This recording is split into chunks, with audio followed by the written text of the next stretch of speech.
Hello again! Week 3 already out of 7, so we're flying through this semester, nearly halfway through. But so far, everybody seems to be doing really great. I'm really pleased with all of your posts that you've been putting on the discussion board, all the blog posts. I will be reading through those today, so look for comments from me. Again, remember, if I don't comment on your blogs or the discussion post, it doesn't mean anything. And even if I do comment, it doesn't, either way, it's not good or bad. It's just me, talking to you. So you can think about it as if we were in a face-to-face class and then we're walking around to little groups talking to you. That's just kind of the comments that I like to leave. There was a little bit of confusion about how I'm grading the weekly posts and things from last week. So just to reiterate that there's that column in the grade book that says, week 2 electronic learning, like week 2 posts, it should say. And it's attached to a percentage. Ignore the percentage for that column. You can't do both percentages and points in the VSpace gradebook. It's just, it won't let you do it. So we have to just look at those as a rank. So ignore the percentages only on the weekly posts column. That will not be figured into your grade or added in. Like as you start getting a grade for the paper, for example, you'll see that grade up there. You won't see the weekly posts added in. However, you can take the weekly post points. So for example, if you got 5 points this week, 4 points next week, that would average out to 4.5. So you can say, oh, okay, I've got about, like a B plus, A minus in my weekly posting so far. So that's how I'm using those. It'll be easier for you to judge where you're doing well, where you need to improve on. And I also have a list of all the different posts, and I've given you points for each one of those. So if you ever have a question about, which post perhaps dragged you down or maybe which one you've excelled at, shoot me an email. I'll be happy to give you that breakdown. Not a problem at all. And so I always have that, and I'll be happy to send that to you. Let's see, what do we have going on this week? I've been reading all of your, like I said, I've been reading your responses, and I hope that this weekly update helps you as well. It seems to be getting a good response, so that's nice. It's a little awkward, just talking to yourself and not getting any feedback from you in person. But I like hearing the feedback from the discussion board about the weekly updates, and I'm glad that a lot of you are also liking the book. I know it's a little strange, and that's kind of more fun, I think, than rather choosing a boring one, because I don't want to make you read a boring book, because then I'm going to have to read a boring book, and I wouldn't do that to any of us. So it's a little bit more fun, it's a little wacky and out there, but it still gets the point across, I hope. I'm going to, like I said, read through all the posts today. I'm going to make sure that we're all on track with the logical fallacies, make sure we're all on track with the reading to see what they all, to make sure that we get the concepts down that we say. So I'll probably be leaving a little more comments than usual. Like I said earlier, it doesn't matter either way. But I'll probably be a little more active on the comments this afternoon, only because I want to make sure that you understand these concepts, especially going into this first paper. And so that's what I want to focus the rest of the time on. This week we have our first paper that's due on Sunday, and that's the logical fallacy paper. If you can't access this, I've had a couple people email me and say they can't access it on VSpace. Let me know. I can copy and paste it to you, or I can send it to you in an email or whatever. Sometimes VSpace is just cranky and won't let us do things, but whatever. Just let me know. But just to reiterate what you need for this paper, you need to choose 5 different fallacies. So any of the fallacies that we've talked about, and they're at the bottom of the assignment sheet here too. You can choose 5 of those, and I want you to pick 2 examples for each one. And so you need a total of 10 examples. And then for each of the fallacies, so for example, you choose slippery slope. I always like using that example for some reason. You would find 2 samples of that. It can be anything. It could be an advertisement, it can be a video, it can be something you read in the newspaper, it can be a quote, really anything. It's wide open. Just I have to have access to see it.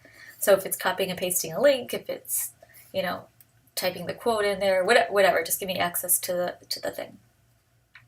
You're going to need 300 words per example, so 300 words per fallacy. So slippery slope, you have 300 words to explain that fallacy and the examples in that time, in that amount of words.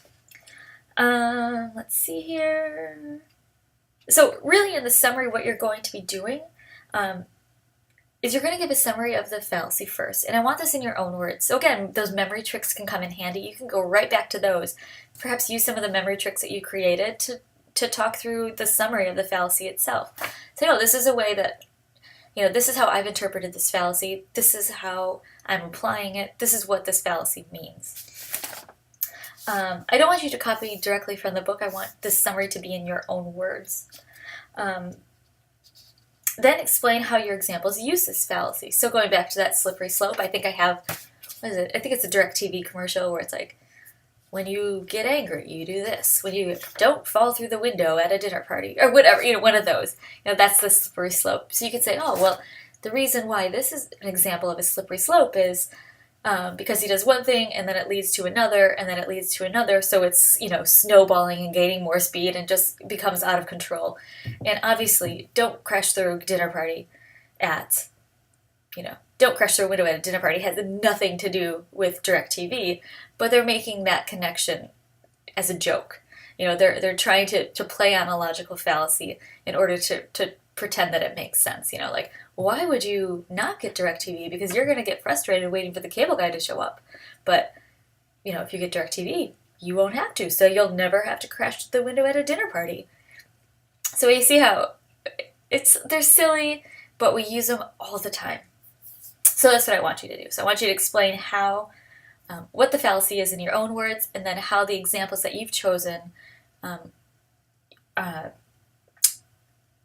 utilize that fallacy. And then also you could suggest a way that could make that fallacy more logical.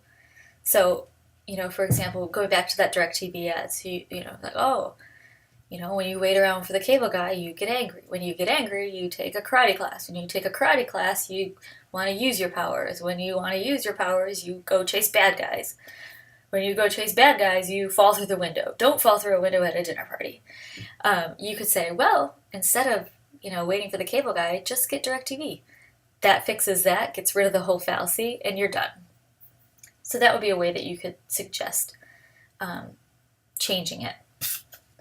Not sure if that makes more sense. I think it'll make more sense when you read the samples of the papers, which is what I want to talk about now. The reading that you have to do right today, or this week, you do have the logical fallacies sample papers.